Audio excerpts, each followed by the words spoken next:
You know? Basta. Okay, so quick unboxing lang tayo. Ah, mas mas late ko to in order. Yun lang yun, wala nang laman.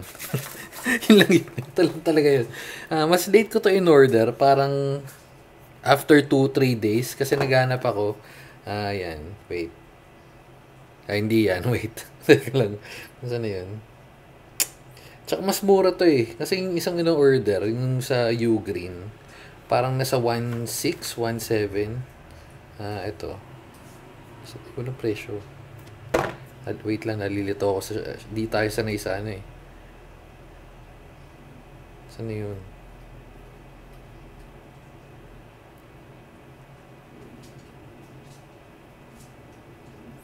O basta ayan yun ano.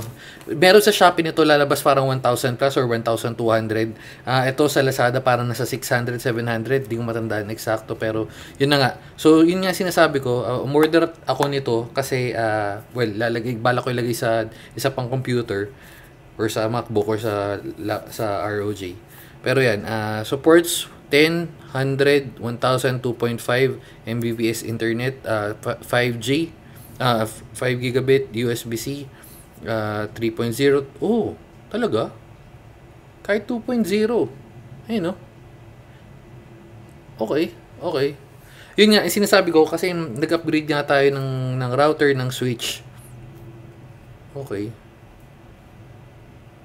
Nag-upgrade tayo ng router at ng switch at hindi yung LAN cable or yung Ethernet port natin is hindi siya supported ng 2.5. So, kailangan natin bumili ng ganito. Kaya yun, isang additional gastos yun kung mag-upgrade kayo ng network. Lalo na kung ayaw magpabukas nito. Wait lang.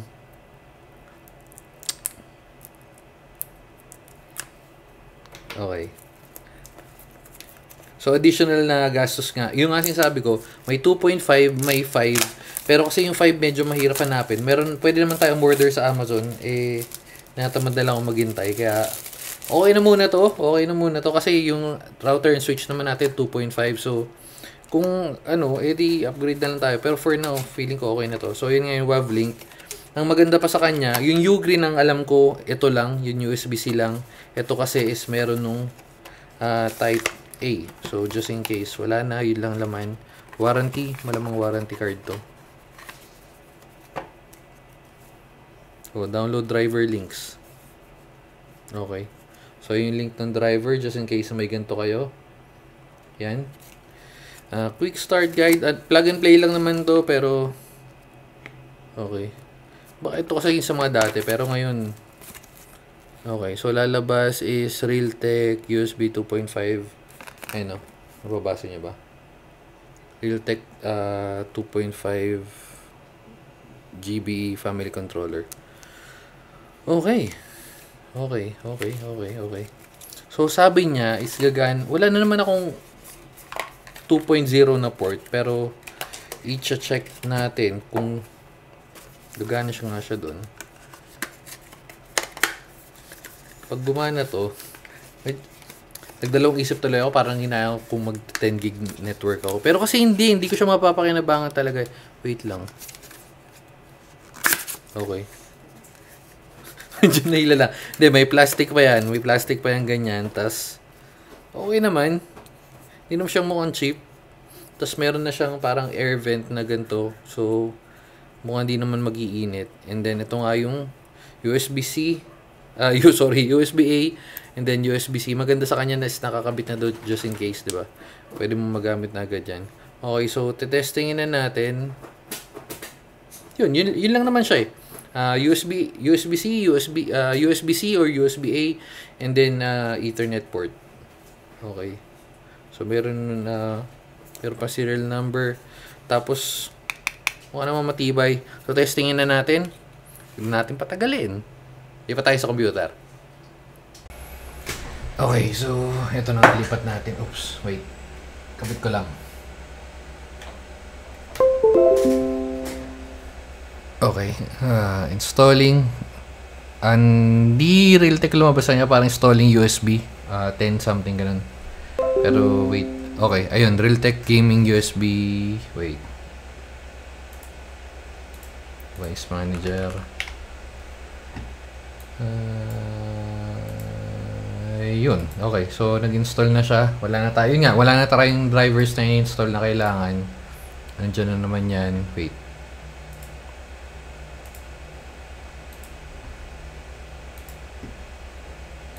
Okay. So, detected na rin naman agad siya.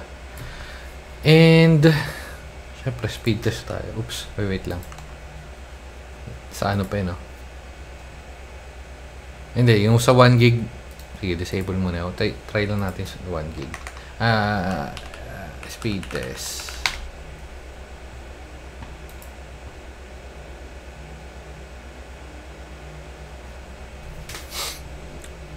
Okay. Normal kasi ayun nga ayun nga nag-stuck tayo sa 900 plus dahil nga hindi sa tayo naka 2.5 doon, pero ayun yung rason kaya anyway, so okay na yan. Ay hindi ko naka-off yung ads. Wait, disable na natin yan, on natin to. So connect ko lang sa AdGuard natin. AdGuard yung pang block ng ads ng sa server. Wait. Palit lang tayo. 1682626. Okay, 2.5.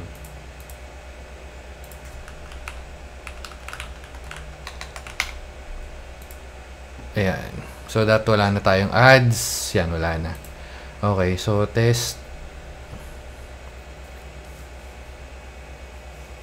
Patlayo, Santa Rosa yung pinagkukuha niya. Pero, sige. Parang bumagal pa. Or hindi, baka kasi kaka-on lang. Sige. Pero bumagal. Bakit?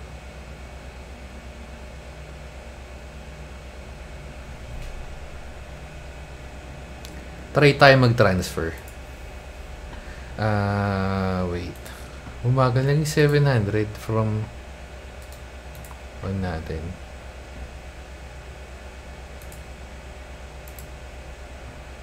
Ito, try tayo off ko muna tong 2 gig.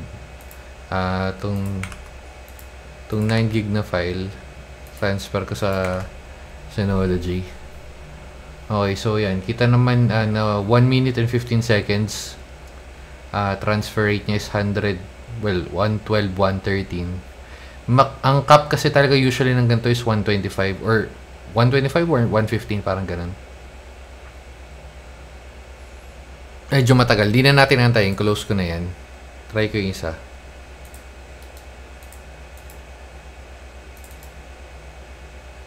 Pero bumagal ako dito sa no? Nag-switch ako.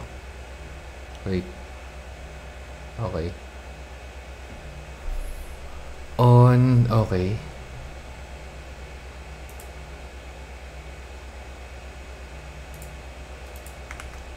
Try ulit natin transfer.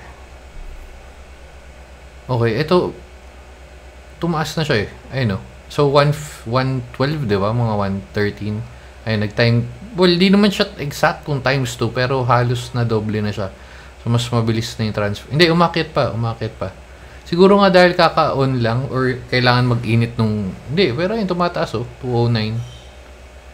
Okay, so may silbi naman yung pinagagagawa natin. Pag wala silbi, sayang naman yung gastos, di ba? Wait, isa pa nga. Ba't pumagal?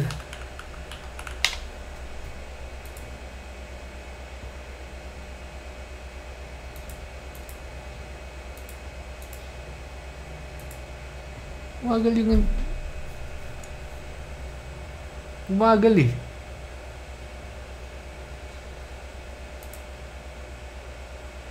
Oh!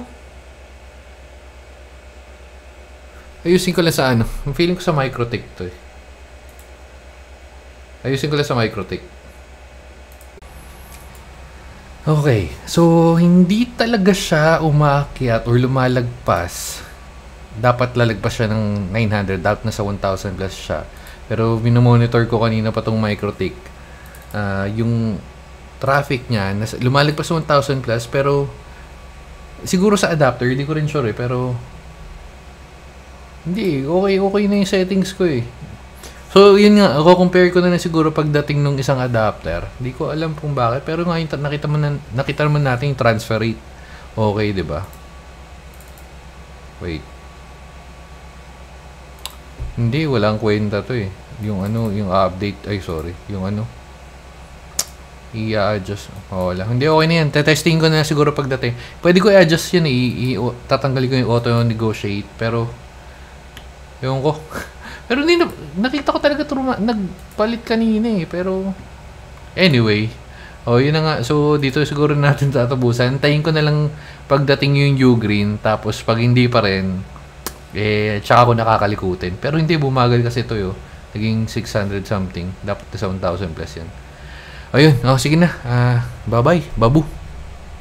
Umagal, no? Bulok yung wobbling. Wobbling ko, wavelink.